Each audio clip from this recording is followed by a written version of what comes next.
कल 2 नवंबर है। 2 विधानसभा जहां उपचुनाव हुए हैं उसके नतीजे आने वाले हैं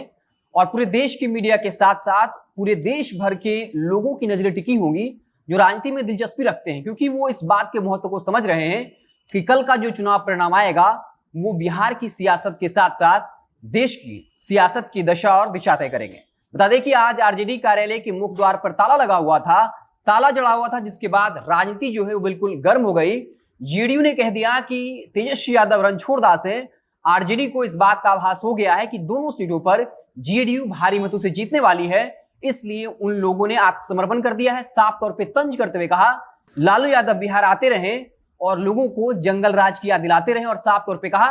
कि चुनाव परिणाम में जैसे ही आरजेडी की हार होगी तेजस्वी यादव एक बार फिर से दिल्ली को रवाना हो जाएंगे। और दिल्ली के जो राजकुमार राहुल गांधी हैं वो अक्सर ऐसे मौके पर रवाना हो जाते हैं। बता दें कि कल जब चुनाव परिणाम आएंगे इसको लेकर तेजस्वी यादव ने अपनी फील्डिंग टाइट कर दी है। आरजेडी का यह दावा है या उनकी तरफ से कहना है, जो आरजेडी समर्थक हैं या वहां पे कार्यकर्ता मौजूद थे, हमारे सहयोगी वरुण झा ने जब आरजेडी कार्यालय के बाहर खड़े कुछ आरजेडी समर्थकों से बातचीत की तो उन्होंने साफ तौर पर कहा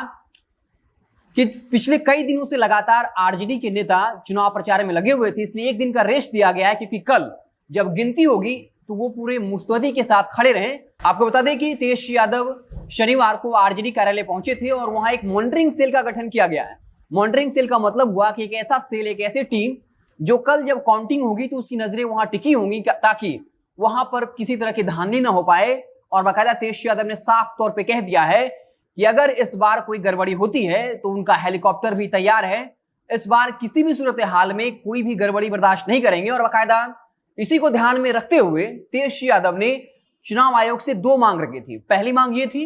कि जो पोस्टल बैलेट है उसकी गिनती पहले हो, क्योंकि लगातार लालू यादव भी जब बिहार आए उसके पहले भी लगातार ये आरोप लगाते रहे हैं कि पोस्टल बैलेट की गिनती नहीं हुई थी, जबकि पोस्टल बैलेट के जरिए अधिकतर शिक्षकों ने मत दिया था और वो सारे वोट जो आरजेडी के पक्ष में थे। इसलिए इस बार आरजेडी ने चुनाव आयोग से मांग किया कि सबसे पहले पोस्टल बैलेट की गिनती हो। चुनाव आयोग ने बाकायदा इस मांग को स्वीकार भी कर लिया। हालांकि दूसरी मांग आरजेडी की यह थी कि जो पोस्टल बैलेट की गिनती वो एक अलग कमरे में हो, लेकिन चुनाव आयोग ने कहा चाहे वो समान तौर पे मत की गिनती होगी या फिर बैलेट, दोनों एक ही कमरे में होगा। तो तेजस्वी यादव और पूरी आरजेडी की नजरें जो है वो कल टिकी होंगी और वो इस बात को दोहरा रहे हैं कि कल किसी भी मायने में जिस तरीके से 2020 में धांधली हुई थी, ऐसा तेजस्वी यादव का कहना है, इस बार ऐसा नहीं होने वाला है। आरजेडी का दावा है कि दोनों जगहों से वो इस बार चुनाव जीतने वाले हैं। हालांकि अगर आप ग्राउंड रिपोर्ट्स की माने, तमाम राजनीतिक विश्लेषकों की माने, तो उनके कहने पे या उनके आधार पे तारापुर में कहीं ना कहीं आरजेडी मजबूत स्थिति में है, वहीं किसी स्थान में कांग्रेस या फिर लोजपा ने आरजेडी के खेल को गड़बड़ किया है और वहां जेडीयू मजबूत स्थिति में। हालांकि क्या कुछ परिणाम होगा ये कल सब कुछ साफ हो जाएगा, लेकिन इतना तो स्पष्ट है कि कल जो भी चुनाव परिणाम आएंगे वो आने वाले वक्त में बिहार के साथ साथ देश की सियासत किस तरफ रुख करेगा ये कल का चुनाव परिणाम डिसाइड करेगा। जहां तक लगातार तेजस्वी यादव हो या लालू यादव इस बात का दावा कर रहे हैं कि अगर वो दोनों सीट जीतते हैं तो कल एक बड़ा खेला होगा, लेकिन आज जब हमारे सहयोगी वरुण झा ने जेडी प्रवक्ता निखिल मंडल से बात की तब वो कह रहे थे कि मान भी लिया जाए कि अगर आरजेडी दोनों सीट जीत भी जाती है तो मात्र 112 जो विधायक उनके होते हैं फिर भी सरकार नहीं बन पाएगा। लेकिन आरजेडी की तरफ से जो समीकरण रखे जा रहे हैं कि अगर 2 सीट जीतते हैं तो उनके विधायकों की संख्या हो जाएगी 112। 5 AIIM के हैं जो बीजेपी के साथ कभी नहीं जाएंगे क्योंकि उनकी राजनीति बीजेपी के विरोध पर आधारित है,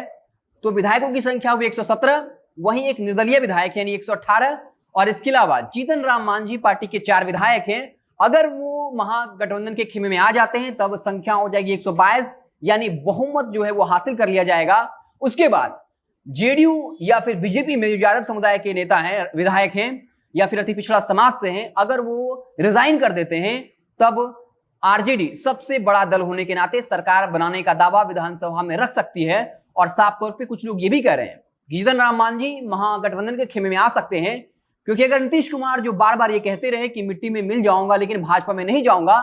लेकिन अपनी महत्वाकांक्षा को पूरा करने के लिए वो भाजपा के साथ चले गए और ये वही नीतीश कुमार है जिन्होंने कभी प्रधानमंत्री मोदी के आगे से थाली छीन ली थी।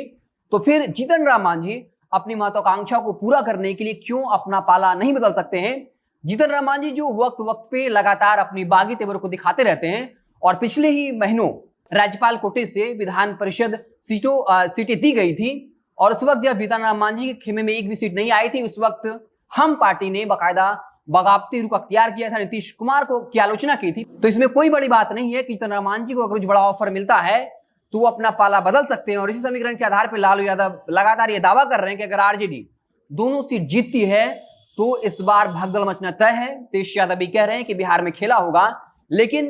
हमारी नजरें जो हैं, सबकी नजरें कल जब काउंटिंग होगी इस पर सबकी नजरें टिकी होंगी, क्योंकि लगातार तेज यादव दावा करते हैं 2020 में जनता ने उनके पक्ष में जनादेश दिया था, लेकिन सत्ता पक्ष ने बेईमानी की। इसलिए कल जब चुनाव परिणाम आएंगे तो हमारी नजरें टिकी होंगी और आने वाले वक्त में जो भी चुनाव परिणाम होंगे वो काफी अहम होने वाले हैं।